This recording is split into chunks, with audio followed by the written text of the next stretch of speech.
TE Talks with Guides is a weekly podcast for lovers of history, travel, and all things Italian.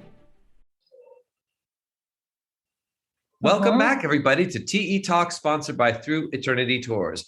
I'm your host, Rob Allen, and on TE Talks, we get to talk to some of the most fascinating people who make a living out of being wonderful storytellers. Please remember, if you enjoyed this podcast and listen to some of our others, please remember to write a review and give us a rating. 5 stars is the best kind of help we can possibly get. It's extremely helpful for us to get the word out and let other people know about who we are and what we do. And guys, this is some of the best free content that you could possibly imagine. Also, if you have any questions that you want to ask me or my guest Costanza, you're always welcome to write to us at office@througheternity.com. Now, today we have our special guest returning, Costanza. Ciao, Costanza. Hello, how are you? Good. How are you? Very well, thank you. Great. And for our listeners today, we are going to be going over the video, our second video series, TE Destinations 2. We've already done one video of Florence, the main sites that you can try to hit in a day. And thanks to your suggestion, Costanza. So just to let you guys all know, Costanza, again, is, for those of you who don't, is an official guide of Florence. And I have always asked these guys after we were doing our videos about Rome, the TE Destination videos, I said, if anybody wants to participate in a video, please let me know. And Costanza, you reached out to me. So please, why don't you talk about what your idea was when you presented it to me? Because I think it's kind of like a Florence off the beaten path kind of experience, the video. Yeah, it is Florence off the beaten path. The idea was also Florence open air. Because working as a tour guide in Florence, everybody tells me Florence is amazing. You know that Florence is a small city with a huge concentration of works of art, museums. Sure. And so when I have clients who spend 3, 4, 5 days here, they tell me, yes, the Uffizi Gallery was amazing. The David was stunning. But after seeing so many art galleries, we would love to go outdoors, see some gardens. And what they don't know is that walking distance from the city center, we have some stunning gardens from where you can enjoy breathtaking views of Florence. You can sit down, relax, have a cocktail like you and I did. I was so jealous looking at the video of you and I with our sunglasses on, sipping a cocktail. It looks like ages ago. Yes. Anyhow, so I thought I would show you the area which is around Piazzale Michelangelo. The name of the square is due to the fact that it's built on a hill that was basically created by Michelangelo, trying to defend the city of Florence from the troops of Charles V, trying to invade Florence. This is quite a funny story. You all know that the first mentors of Michelangelo were the Medici. So Michelangelo owed everything to the Medici, but in spite of that, he believed Florence had to be a republic. Sure. So during the period of what we call the last republic, that was a period in which the Medici were exiled from Florence, Michelangelo became a very strong supporter of the republic and actually planned and helped to build a fortification that should defend the city of Florence from the troops of Charles V that was trying to help the Medici get back into Florence. And the amount of dirt that he actually pulled up has remained. We don't have the fortifications anymore, but we still have that terrapieno, we would call it in Italian. I don't know how that would translate in English. I'll look it up. The important thing is that you understand what I mean. He brought up a lot of dirt in order to build a fortification, and that was reused in the 1800s to build Piazzale Michelangelo. That should have been this beautiful square overlooking the city from where you enjoy this amazing view. Then the story goes on because of course, Charles V had the strongest army in Europe at the time. So even though the fortifications by Michelangelo were very well done, Charles V broke into Florence anyway, and Michelangelo was sentenced to death row. Wow. Okay. So he had to hide in town, and then finally left Florence to go to the Pope, who gave him death row pardon. So he thought he would be safer in Rome, close to the Pope, than he would have been in Florence. Oh God, little did he know what Charles V did. He lived up to 89, so probably this is he true. made the right choice. I mean, it's so funny to think about this, but yeah, I mean, running with his tail between his legs, but well, that's what is reflective of the times. But Charles V, of course, we guides of Rome know them very well. We constantly talk about, because he sacked Rome. You know, that's the last sacking of Rome in 1520. Yes, that was quite a devastating thing. Yeah, and it was because of the Pope, the Medici Pope. I'm sorry, it was our fault in the end, because it was the Medici Pope who broke the alliance. And so Charles V came in and wreaked havoc on the place. Well, yes, I do very well remember us having cocktails, at that time, sipping and talking about these horrific things whilst enjoying the wonderful view. And I really like how you point that out. It's like saying getting away into open spaces and further out from, off the beaten path places of what Florence has to offer. And I think we did capture a lot of that. Now, I have to say, from where we had our drinks, we walked a little bit up the hill to, for me, thank you so much for taking me there, one of the most beautiful churches in Florence, probably my favorite church in Florence. It is my favorite as well, I have to say. So tell us a little bit about the church and what makes it so special and why it's your favorite. Well, San Miniato al Monte is, first of all, one of the oldest churches we have. The foundation dates back to 1207, wow. So quite a long time ago. But it's not only the fact that it is old. I think the fortune of San Miniato was that the church was out of the walls of Florence. Mm-hmm. So it was not modified through the centuries as much as the other churches in Florence have. If you go to San Lorenzo or even the Duomo, through the centuries, they added things or modified some chapels. San Miniato is mainly a Romanesque style church. Yes. Which still keeps that kind of atmosphere. You go in and you have the golden mosaics. Mm-hmm. You still have, that is something amazing to me, the old windows closed in, not with glass, but with alabaster. Mm-hmm. So the light which comes through is very feeble. And then you have this feeble light that reflects onto the mosaics and really gives you the idea of entering another dimension. I think that is what makes it special. Mm-hmm, mm-hmm. Plus, you still have the wooden trusses of the ceiling, still with the original paintings on.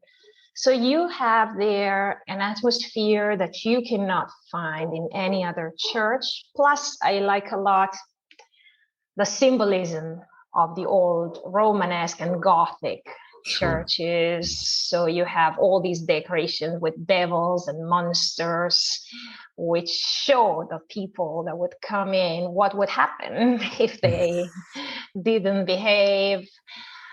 My degree was in medieval art history. So I'm fascinated mainly by the symbolism of the Gothic churches and also what I tell a lot of people which come into Florence is maybe when you hear about Florence, you always hear about Renaissance. And that was, of course, the golden age artistically. Mm-hmm. But if we talk about the economy, the population of Florence, the golden age for sure was the 12 and 1300s. Mm-hmm. So that is when Florence was at the highest peak of its power, its influence. Mm. And that's when San Miniato was built. That's when the Duomo was started, for example. So many of the buildings that still today mark the skyline of Florence date back to that period. You know, I mean, it's fascinating to think. It's so interesting, of course, when one has a guide taking you around, and like, you know, the whole thing is an experience, like saying having a cocktail, chatting about stuff, and not something that's always being dictated to you. But you know, I always assumed that Piazzale Michelangelo was just, oh, it's a nice viewpoint, and we'll throw on Michelangelo's name because it's famous, you know. But it's not at all. There's an absolute meaning behind many, many things.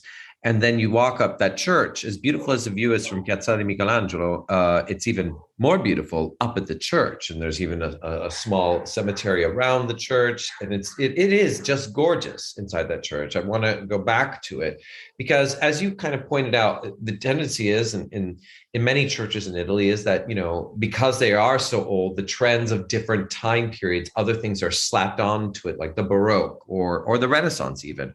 And when it is simple in its way of being a one unified style, it kind of just gives us through communication directly to people. I think people don't get overwhelmed by trying to absorb everything in. They kind of get a much better understanding. And for me, I think it's I am not a religious person, but a spiritual feeling inside of a beautiful place like this, especially because then we can get a better idea of the context of when a worshiper in the 1200s went inside that church. What was their experience? Because when it is clean without many other different styles, you get the original intention of the people who built the church. I think it's very, very beautiful seeing the mosaics that would have been, you know, illuminated by candles. So it was this kind of special glow if the candles were lit, and then it creates a kind of smoke feeling, you know. And it's interesting because in the back it has like, I think it's also like almost like a madrone, where it's a raised area. So there's a below, there's the tomb, and then the upper level. Yeah, that was the area. It's one of the few churches which still has the area for the clergymen separated, respect to that for the commoners, let's say. Yeah. And so you have in that area the most elaborate decoration that could only be shown and understood by the clergymen. So that's where you have the mosaics, that's where you have the most intricate decoration. And then downstairs you have the pulpit, from where the preaching was done. You have, what I like about the Gothic saints is how they have these large images of the saints and what we call the attributes of the saints that make you understand who we're talking about. So when we're talking about Christopher, we have the saint carrying Jesus Christ upon his shoulder. It tells you about a time in which very few people could read and write.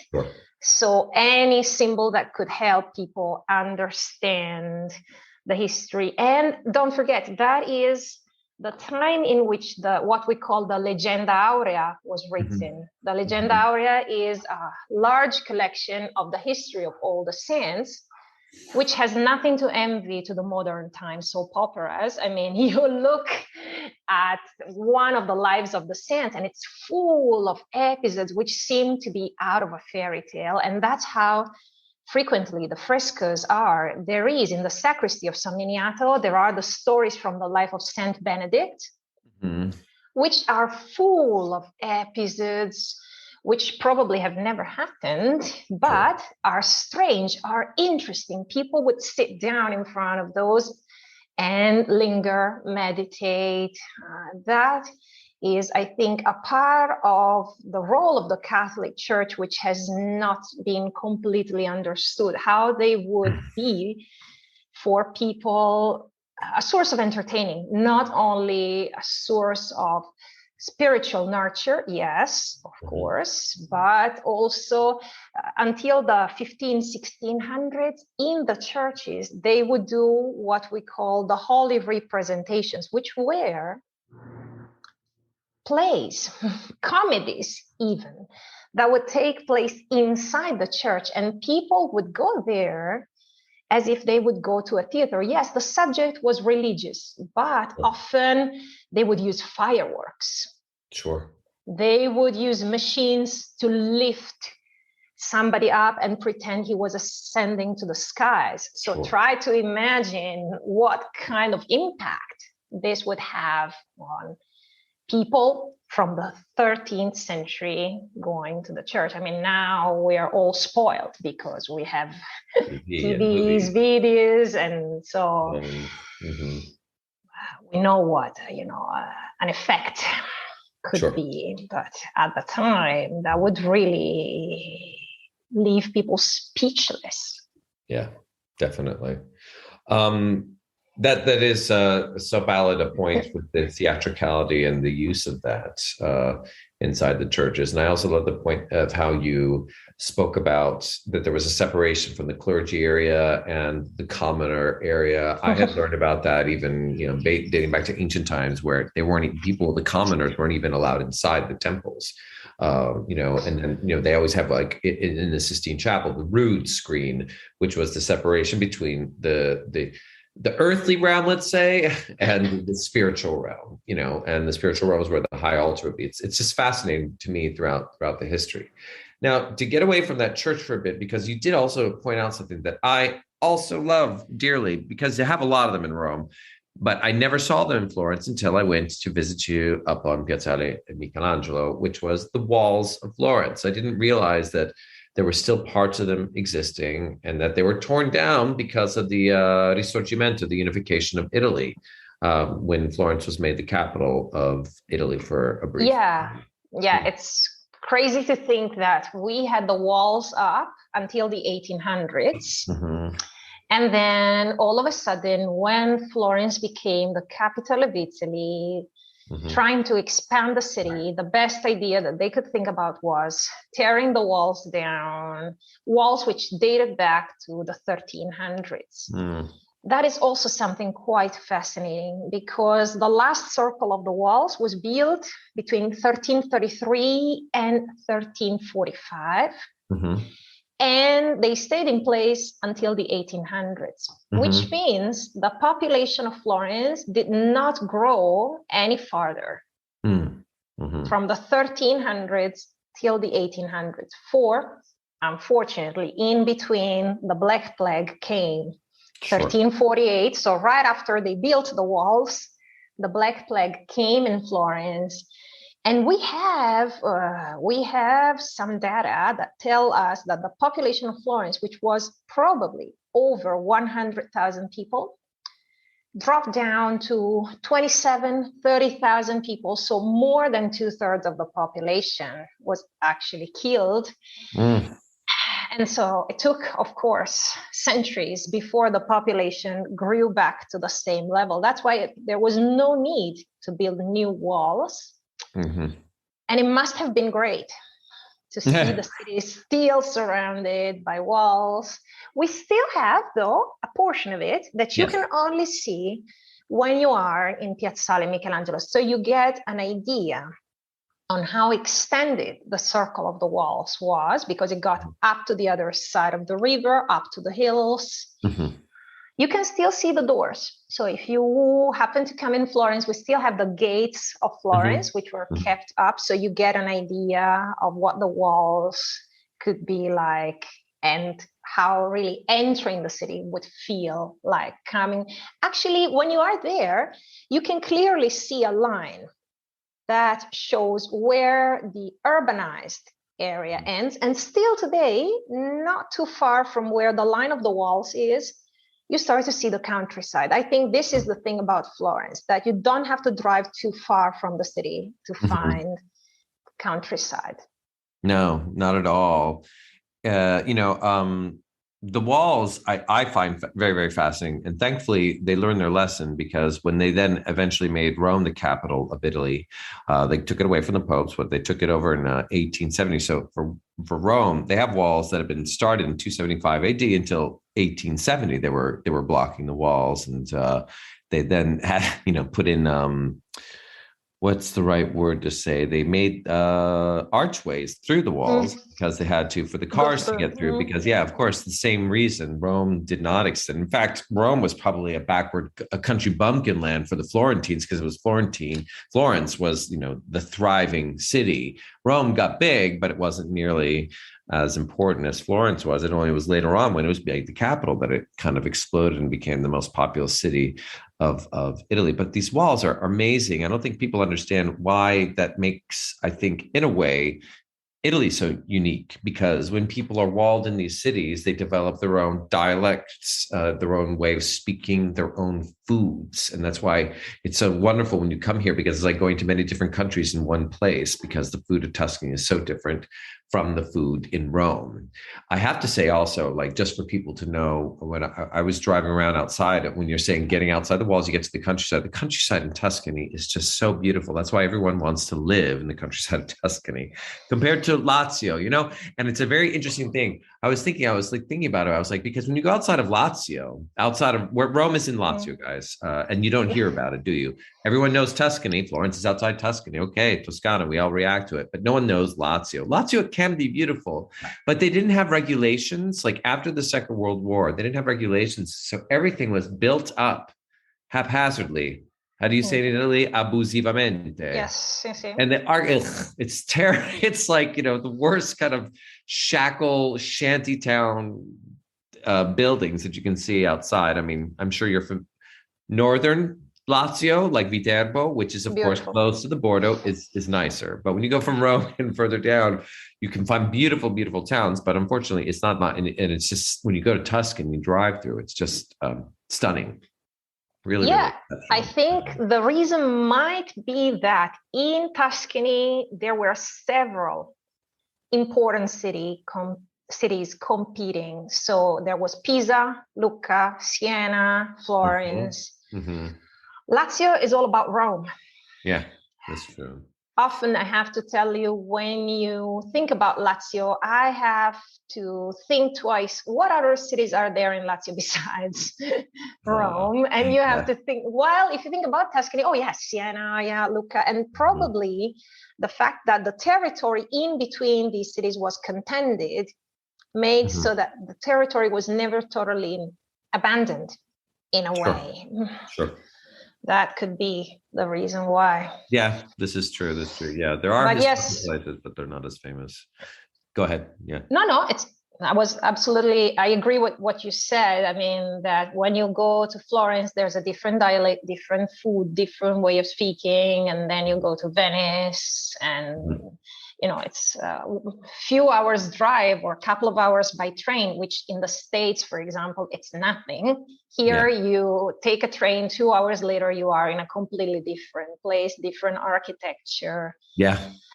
And the trains are so great. Now it's like, what is it, an hour and a half to get from Rome to Florence? I think? An hour and a half. You don't even realize you started your journey and you're there. You sit down in air-conditioned train.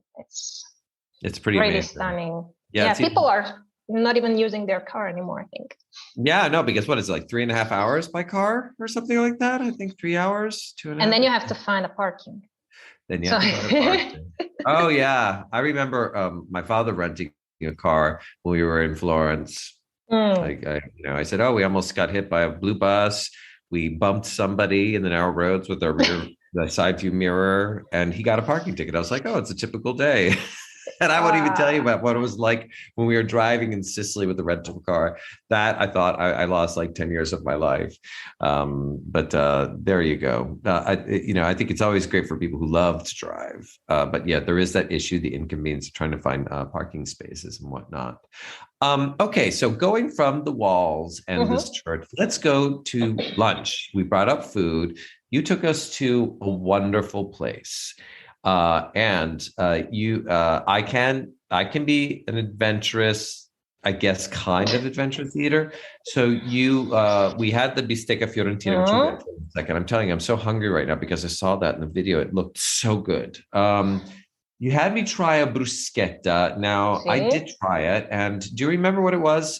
Because I think it was like stomach wine? Or... Yeah, because our cooking in Florence is mainly about beef, beef, pork. So, of course, T-bone steak is the one thing. If you have never tried it, definitely go ahead. There is one rule about the steak. Well, two, actually. The first one rule is that it has to be at least 4 fingers thick. Wow. Yeah, be prepared. So don't order one steak each, but share, just like we did. The other golden rule is that we serve it rare. Yeah. You may ask for medium. Don't ask for well done, because you can be kicked out of the place. Basically. Well, sure, because it's going to be a big piece of charcoal, because it's so thick. To cook it well done, it would just ruin it. I know some people do like, I mean, I wonder if they ever did a study percentage wise, like who likes stuff well done or not. I am not one of those people. Even with fish, like I don't think people with fish, they don't realize, with fresh fish that it should just be, with tuna. People are like, how would you like it cooked out? I'm always shocked that they ask that. It should just be like 1 second and 1 second, it should be completely or even raw. Yeah. Exactly. I mean, it just, vabbè, capisco, I guess. Okay. So, yeah. No, yeah. So it has to be, I always say, however the chef prepares it, because that's the way it should be, I mean, and it was just. Also because it's dry aged. So it's not that you will get blood in your dish, but it's soft. Anyhow, besides that, we also have a cooking, which is with the less noble parts of the beef, which also includes labbredotto. That's what we had on the bruschetta, which is basically the 4th stomach of a cow. Yes, because they have many. So the 4th stomach, which gets stewed with vegetables. So actually, the thing is, if you don't know what it is, it's actually very nice because it's not chewing. It's very nicely seasoned with all the vegetables. Then you can get it spicy if you want. Normally, we had it in a restaurant, so we had the bruschetta. But normally, the way you have it is in a sandwich. It's the typical street food of Florence. You have the sandwich, which gets filled in with the stew. So it's something that generally boys love, because when you're having your sandwich, you have the gravy, which is dripping down your arms, down to the elbows. It's a very masculine thing. There we go. Ladies wearing their gloves wouldn't appreciate it, I guess. Yeah. But, it's very filling. It's actually, I have realized that it's low fat. Didn't know that. Oh, okay. So it's actually, the problem is if you put 1,000 different sauces on it, then it's no longer low fat. That's the thing. But it's that much better. It's that much better. But that is really one of the typical dishes here in Florence. You can find lots of street vendors all over the cities which prepare the panino con lampredotto. That's the thing. Yummy. I realized that I made a mistake because I tried to eat it with the bruschetta, like in a sandwich.